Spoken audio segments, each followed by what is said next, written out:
Raoult's law को समझने के लिए एक बड़ा अच्छा न्यूमेरिकल है, जिसमें कुछ वैल्यूज दिए गए हैं, जैसे वेपर प्रेशर प्योर स्टेट में क्लोरोफॉर्म का, ये क्लोरोफॉर्म का प्योर स्टेट में वेपर प्रेशर दिया गया है, और डाइक्लोरोमीथेन का भी प्योर स्टेट में वेपर प्रेशर दिया गया है at a fix temperature, constant temperature जो है वो कांस्टेंट है 298 केल्विन, और दोनों ही वोलेटाइल लिक्विड है।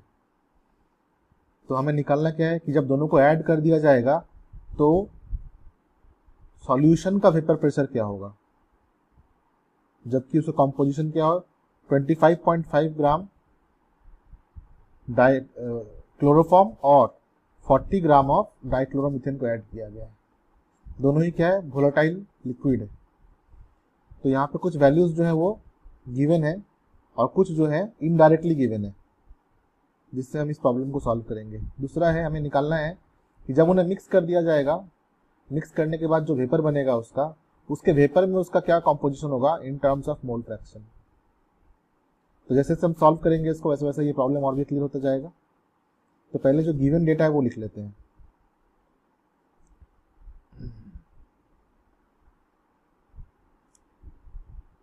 प्योर स्टेट में, जबकि इसको मिक्स नहीं किया गया हो, क्लोरोफॉर्म का vapour pressure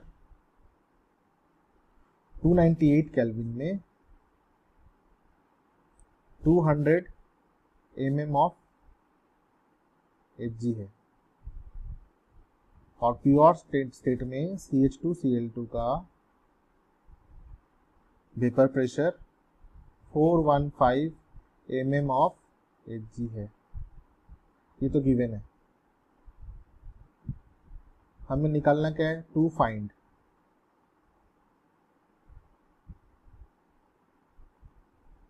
P of the solution. क्या मतलब है इसका, मतलब P टोटल जीरो नहीं है। क्यों जीरो क्यों नहीं यहाँ पे, क्योंकि हम मिक्स कर रहे हैं तो ये प्योर नहीं रहेगा। जब दोनों को मिक्स कर देंगे तो कितना वेपर प्रेशर होगा, उसको निकालने के लिए क्या करेंगे हम, जो प्योर स्टेट में वेपर प्रेशर है CHCl3 का, उसको उसके मोल फ्रैक्शन के साथ मल्टीप्लाई कर देंगे।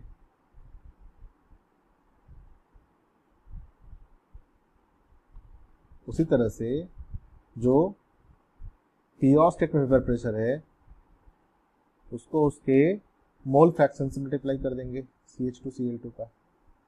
जिसका जितना ज्यादा फ्रैक्शन उसका उतना ज्यादा वेपर प्रेशर, और दोनों ही क्या है, वोलेटाइल लिक्विड। तो हमारे पास कौन सा वैल्यू दिया गया है, हमारे पास है ये वैल्यू अवेलेबल है हमारे पास, ये भी वैल्यू हमें दिया गया है, ये वैल्यू और ये वैल्यू, मतलब मोल फ्रैक्शन ऑफ क्लोरोफॉर्म और मोल फ्रैक्शन ऑफ डाइक्लोरोमीथेन भी दिया गया है, लेकिन इनडायरेक्टली दिया गया है। कैसे, वेट दिया गया है, उसका वेट से निकाल लेंगे। Weight of CHCl3 is 25.5 gram, weight of CH2Cl2 is equal to 40 gram. तो वेट दिया गया है तो मोल्स निकाल सकते हैं। Number of mole is equal to sample weight by molar weight. Sample weight कितना है, 25.5। मोलर वेट कितना है, मोलर वेट निकाल लेंगे CHCl3 का, 12 + 1 + 35.5 क्लोरीन के लिए 3 क्लोरीन है। तो ये वैल्यू कितना आएगा, ये वैल्यू आएगा 0.213 मोल।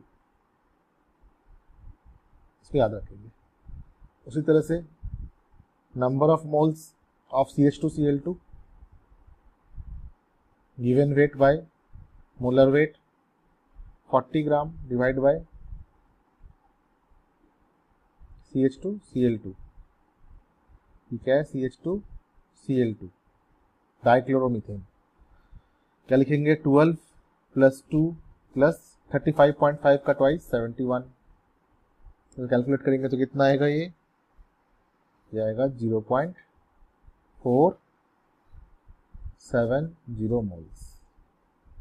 मोल्स निकल गए तो मोल फ्रैक्शन भी निकल जाएगा। तो मोल fraction of CHCl3 will be equal to number of moles of CHCl3 divided by total number of moles, so 0.213 plus 0.470 will be equal to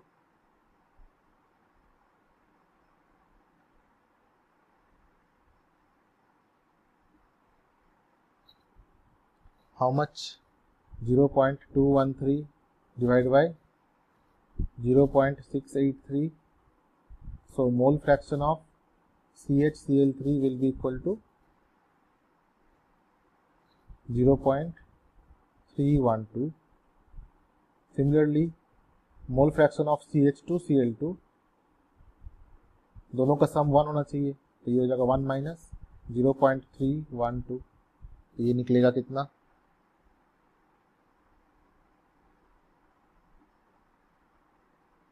0.688। अब यहाँ पे वैल्यू पुट कर देंगे और पी टोटल निकल जाएगा। यही तो निकालना था, पी टोटल ऑफ सॉल्यूशन। इसका वैल्यू कितना है? 200 मल्टीप्लाइड बाय ये वाली value 0.312 plus 415 mm of Hg multiplied by ये वाली वैल्यू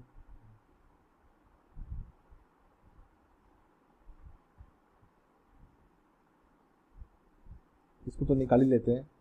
इसकी वैल्यू कितनी आएगी? 62.4 प्लस 285.52। तो ये क्या है? Pressure of CHCl3 in vapour, और ये क्या है? Pressure of CH2Cl2 in vapour. दोनों को ऐड करेंगे तो कितना आएगा? 347.92 mm of Hg। ये तो निकालना था हमें।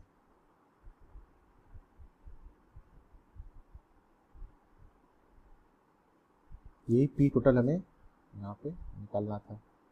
ये है प्रेशर ऑफ द सॉल्यूशन। अब जब इसको मिक्स कर देंगे, मिक्स करने के बाद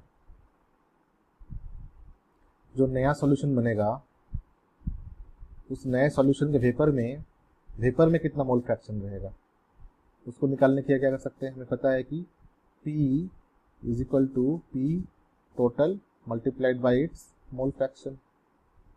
CH2Cl2 मान लेते हैं, Y mole fraction of CH2Cl2 in vapour state. तो Y CH2Cl2 will be equal to P CH2Cl2 divide by P total. तो P CH2Cl2 कितना है? कितना? 285.52 डिवाइडेड बाय P टोटल कितना है? कितना? So it will be 347.92 equal to कितना हो जाएगा? 0.82।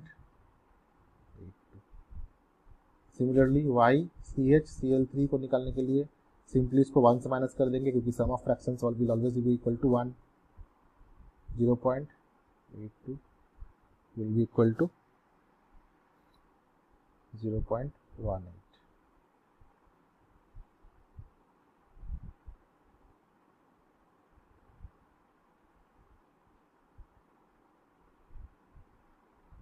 ये आंसर है, ये आंसर है और ये आंसर है।